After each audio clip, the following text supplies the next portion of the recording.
Hello, hello. Welcome to the podcast where my thoughts disrobe and I get naked with you on life and its lessons. My name's Jessica, and I am your host of Disrobed Thoughts. Hey guys, welcome back. Well, for those of you who have listened before, for those who are new, welcome. I don't know, why am I being weird now? It's fine. Um, those of you who are new, this is the vibe of this podcast. I'm kind of weird and awkward sometimes, and it's fine. We're doing great. It's all fine.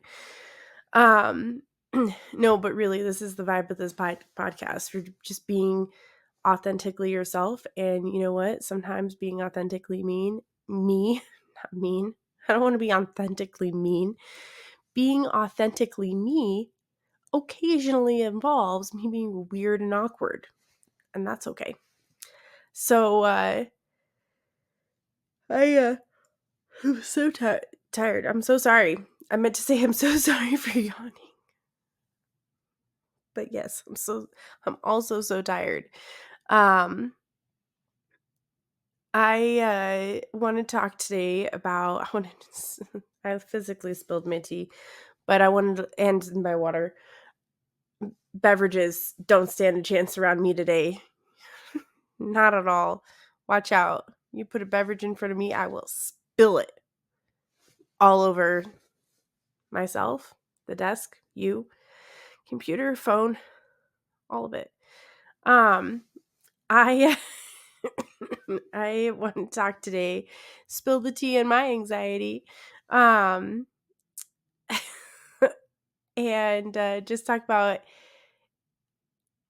anxiety, being nervous, freeze mode. Was that like the ADHD overwhelm? I kind of lump them in the same category of like anxiety because they all, that ADHD overwhelm. If you guys are familiar with that, um, it's basically when you have a task to complete and you have thought about doing it and you're now in freeze mode because the thought of doing it is so overwhelming you can't bring yourself to do it. And so here we are. It then like creates this cycle of like you're mad at yourself because um you're not doing anything but that you're supposed to be doing, but you can't do it because you're so overwhelmed and you're so anxious about it. It's just a whole vicious cycle. And that's been my last 2 weeks. I had mentioned on the last episode that I thought about doing a couple of extra episodes last week and putting them out, and I'm actually recording a day later than I had intended to today, hence the exhaustion this week. That's the exhaustion and misspoken words. Because I have been stuck in a loop of ADHD, freeze mode, overwhelm mode, anxiety cycle, whatever the fuck you want to call it. And it's so we sign our lease every year around the same time every year because that's normal when your lease renews. And our landlord comes in, does like a very small inspection where he just makes sure we don't put holes in the wall. And I've been so busy lately that I have not had the opportunity to really like pick up. I'm just kind of come in like a tornado and come out like a tornado. And so I've been staring at my messy room. I'm staring at my messy desk right now. Staring at my messy room. They say a messy desk is like a sign of a genius, right? Like I just must be really fucking smart.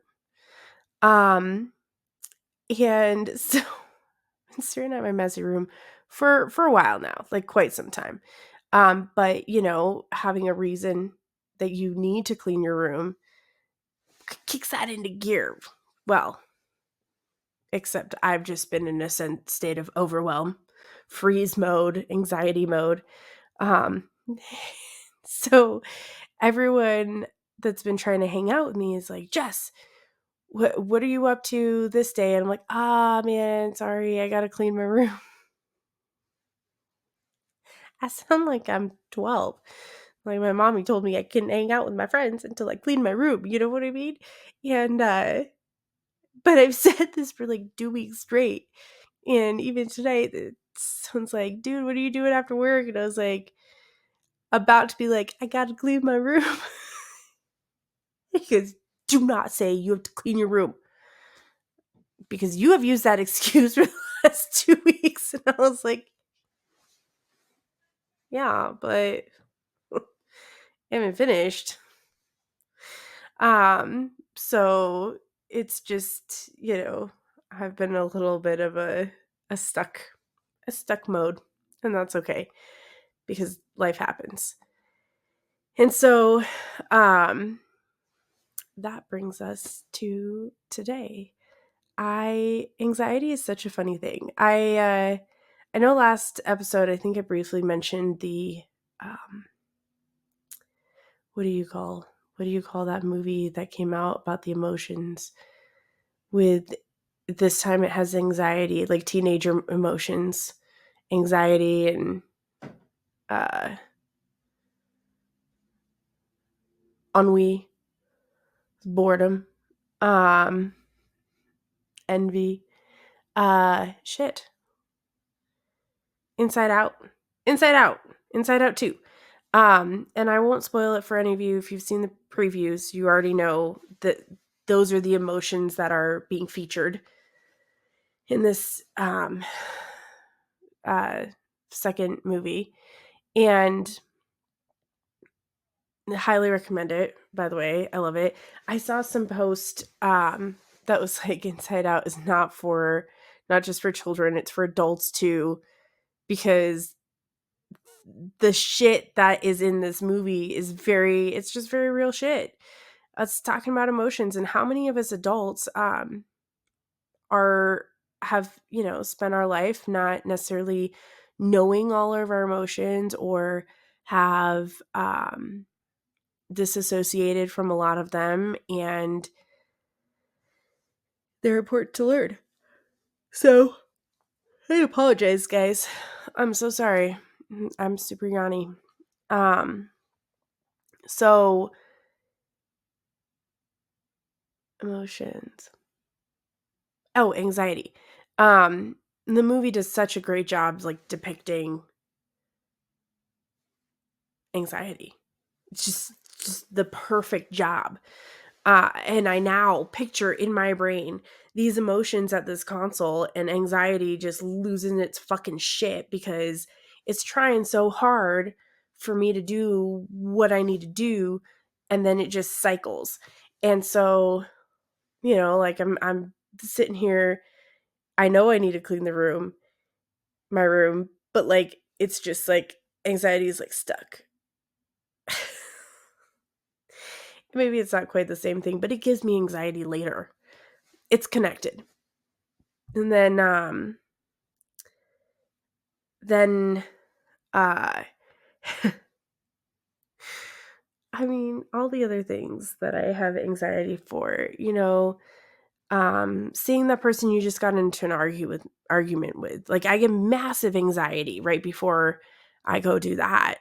I'm like, oh man, we're cool, right? Like, are we cool? I don't know.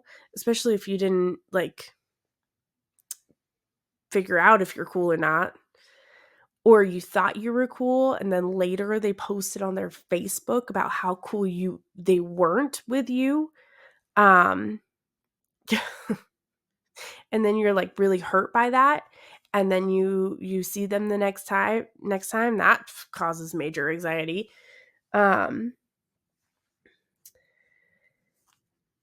Talking to somebody that you like, that's major anxiety. I don't like that. I had a date a couple of weeks ago, and I didn't know I didn't know if I was going to vomit or shit myself. Um, I was so fucking nervous. And I was having like an anxiety attack in the car, which is ridiculous. It's ridiculous. And I meet new people all the time. I'm a bartender. I literally do meet new people for a living. It's just literally my fucking job. And some of them are cute. It's rare, but some of them are cute. And so I should be able to handle that just fine. Although I get anxiety when they're cute. It's heaven forbid. Um anyway, so it was fine. I was very nervous the whole time. Um I have gotten I don't know if you can hear it on the microphone. I was just turbo sniffed by the cute little puppy I live with. She's not a little puppy anymore, but she will always be a little puppy to me. She just walked by. Tip tap tip tap tip tap tip tap turbo sniff, turbo sniff, turbo sniff. Yep, she's in there. Tip tap tip tap tip tap.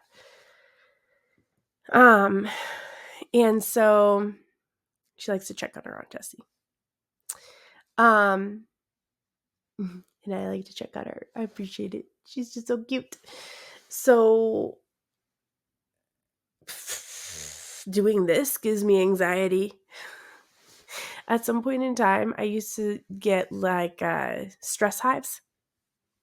Yeah, that was cool. So I had all sorts of stuff going on with me around that time.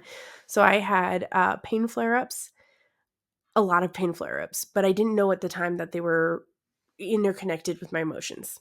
Tons of pain flare-ups, hives on daily, on the regular, eczema. I was like, what is happening to me? And I just kind of realized it was like a lot of it was stress and anxiety induced. And it's wild the physical symptoms that your body creates to these emotions that you're having. And I have a lot of friends. I thankfully don't get very many anxiety attacks, and when I do, they're usually pretty mild. I calm myself down pretty well. There is a lot of there is a lot to be said for meditation and breath work, breath training. And so that's where you just really sit down and you focus on your breath and your breathing. And I'm very fortunate that those moments that I do have anxiety attacks, like sit in the car before a first date, before you, yeah. And just really like telling yourself, okay, it's going to be okay. Nothing crazy is going to happen.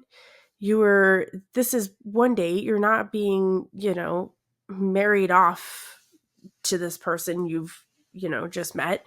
And it's not some 18th century TV show.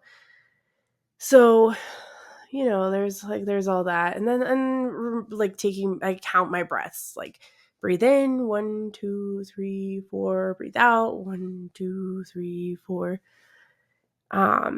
And eventually I elongate my breaths and it's just, here we are. It helps. It's helpful to breathe. So I'm very fortunate. I know I have friends that get full-blown anxiety attacks where they're on the ground. They're like, can't, just everything wants to explode out of them. And like they're physically shaking, they're crying, they like rocking back and forth. Like that's just it's so much. And I'm very grateful that I've not experienced that for that level of anxiety, my own anxiety, for myself. I have experienced it for the people. being an empath and soaking up other people's emotions, sometimes you get swept up a little bit in that, and that gets crazy. But I'm very, very grateful that I do not generally have that issue, and I'm able to calm myself down pretty quickly and everything like that. But what a roller coaster anxiety is, you guys. I mean, even just thinking about it, it's kind of like an adrenaline rush. Anxiety, adrenaline rush, anxiety rush. It's not exciting for me personally. I think excitement and anxiety are the same chemical reaction in your body and your brain. It's just how you react to it, which is kind of wild. Sorry.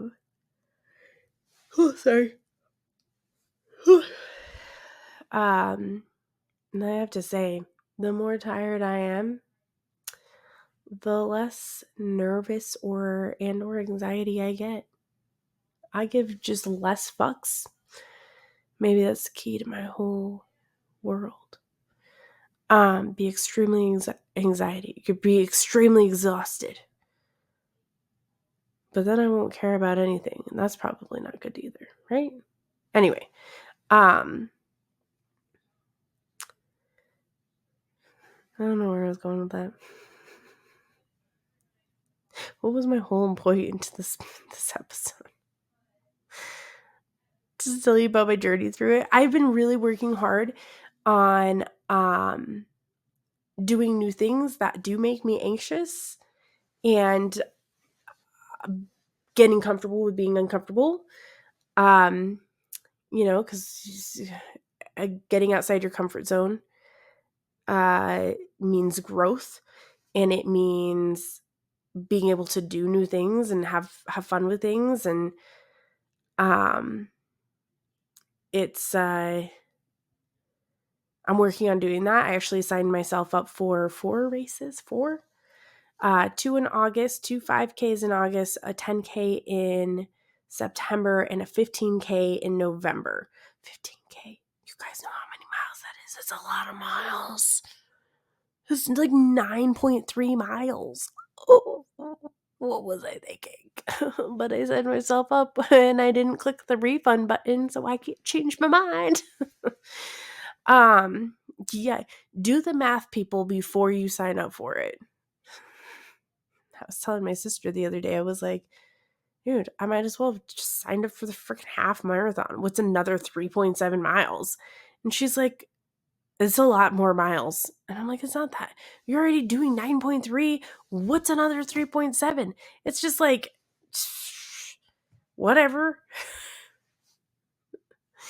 It's like when you spend a large quantity of money, what's like an extra $100? You know, like, it's whatever. So, I don't know. At that point, I might as well just do the half marathon. Maybe I will do a half marathon after. I wasn't planning on it. I was planning on ever doing a half marathon. I was like, are you kidding me? Or a marathon. I don't think I still have any desire to do a marathon. Although there was a moment where I was like, ooh, Boston Marathon qualifier. And I was like, I'm not going to do Boston Marathon. Why am I even thinking about this? So, anyway, I now have anxiety over all of these races that I've decided to do, and I want to run all of them. I want to run through the whole thing on all of them. And I, 6 years ago, I was going through a very stressful period of my life. Time of my life, not like a menstrual cycle, to be clear. Although my menstrual cycle during that time of my life was also stressful because I didn't have one for a while. My hormones were leveling out and it was a whole thing. I wasn't sleeping. Turns out like hormones play a big part in that. I was up at like all night. I'd fall asleep at like 7 a.m. I was like a vampire. But I didn't suck anyone's blood. It's not something I'm into. And Yeah, I would fall asleep at like 7 a.m. But to try to get myself to sleep, I was running like 3 times a day. And so I ran um, at 5 a.m., 5 or 6 a.m., somewhere in the very early time. And so that when I got home, I'd fall asleep around 7, 8 a.m. if I could sleep, because sometimes I had to work. And then I would, if I worked a double shift and I got a break, I would hit the gym on my break. I'd run 3 more miles, and then I would go back to work. And then after work, in an effort to get myself to sleep that night, I would run another 3 miles. And then I'd be awake for several hours. And then that's when I decided to go to the gym in an effort to get myself to sleep in the morning. It was insane. So I was running some days 9 miles a day, just not in one straight shot. And then I moved and I stopped running quite as much. And I went through a big period of a big segment of time. I don't know why I keep thinking menstrual cycles every time I say period. Well, I mean, I do know why but I've said periods before without thinking menstrual cycle every time. So I'm having an issue with this tonight. And you're welcome. This is the weird shit you get. You're welcome for the really weird shit. I am me. This is how my brain works. And so I haven't, it's been a really long time though, since I had moments in time where I went through a lot of chronic pain stuff. And since I've been relatively pain-free, I've had shorter segments of time where I've had pain flares, but nothing super crazy. I have not yet tackled running. The last race I did was the Wings for Life World Run in May, and I didn't train for that or anything. I just was like, I'll run once before and see if I can do it. I did mediocre at best, a couple of blocks, and so then when we ran on race day, I ran for a little while and then I had a pain flare. And so that might be a little bit of a challenge, but it's not anything I haven't done before. But I'm a little bit anxious over all these races I've signed up for, because now I gotta train. I have to do it. Which was the point in me signing up for all these races. I'm pretty excited about all of them. So anyway, anxiety is such a funny thing, but it's almost a good thing. Because then when you face your anxiety, when you push through your anxiety, breathe through your anxiety, you move through your comfort zone. And I mean, there are situations that it's just like, I've been in situations where I've been in groups of people where they're all arguing, or there is just a lot of negativity or a lot of bullshit, if you will. And it just gives me anxiety, and I'm like, I can't be here anymore. And those moments aren't necessarily growth moments, but a little bit, because you learn how to move through those moments, right? You learn how to have a tolerance for them, I guess. Or you learn what your tolerance is for them, what your battery is for them, and that you don't want to be a part of it, and that is where your boundary is gonna be. Boundaries. Something I'm new to also recently embracing. And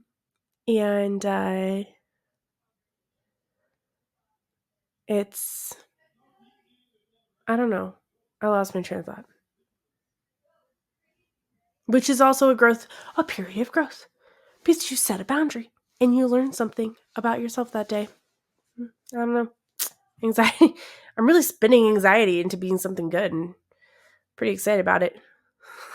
So All right, guys, I'm going to end this here. I hope you have a wonderful week. I hope it is anxiety free. And if it is not, I hope anxiety just moves through you because you experience anxiety. You are not anxiety itself. I hope it moves through you and you're able to grow through it. Because that's going to be my mantra for quite some time. Doing things that I don't normally do. Well, here we are. Thanks for listening. I hope you all have a great week, and who knows, maybe I'll pop out a couple more episodes here this week. Maybe I won't. You'll find out. I hope you all have a great night. Bye.